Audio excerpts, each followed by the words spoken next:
KOGO News Time, 5:13. The sign-up deadline approaches for President Obama's health care law. Fines for being uninsured rise sharply in 2016. Joining us on the KOGO News Live line is Danny O'Connell, insurance expert. And Danny, what is the average fine going to be if you don't sign up for insurance?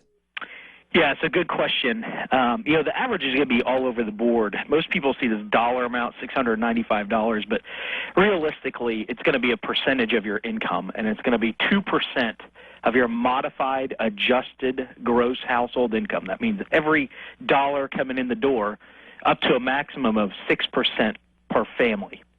Well, some people are wondering if it's more cost-effective to pay the fine rather than get insurance.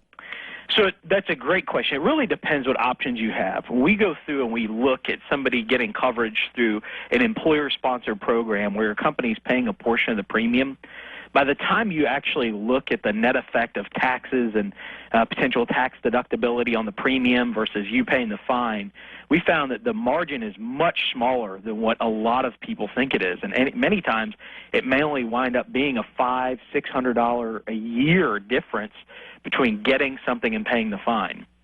Is there any way to figure out what the cheapest plan is out there? If you're a millennial, these guys are in generally pretty good health. They don't need a lot of health care coverage. So what is the best plan for them to try to look for?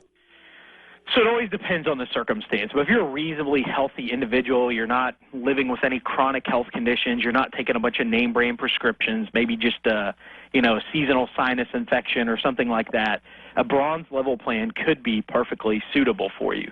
The bronze level is going to be the cheapest premium, but you're basically telling the insurance company, I'm going to use your network. If I go in network, I'm going to use that. I'm going to get your discounts.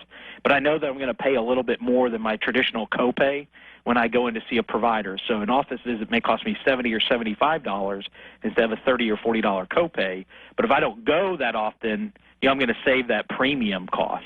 So you come out ahead. If you don't have enough money, if you're living on a very small income and you qualify for Medi-Cal here in California, will that satisfy the requirement? It will. Okay. So then, but basically you have to be living at poverty level, I'm assuming? Yeah, essentially. Oh.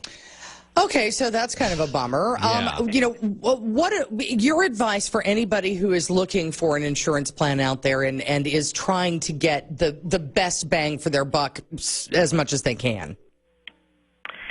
If you're set with a doctor that you have and you're not willing to change doctors, have the conversation with them and find out what plans they are taking, because many of these providers are not taking individual policies anymore. The next one I would say is be prepared that it's going to cost you more when you actually go out and get treatment. The one that just looking to the future, what's going to change down the road, it's going to be prescription drugs. Because there's really only two places that these insurance companies have any ability to modify the policies, and it's network and prescription drugs. This year we saw the network. That was huge. And so moving down the road, you can assume just as we continue to roll down, your prescription drug coverage is going to change. All right, Danny, we are out of time. Thank you so much. And health insurance expert Danny O'Connell breaking down the healthcare deadline for us.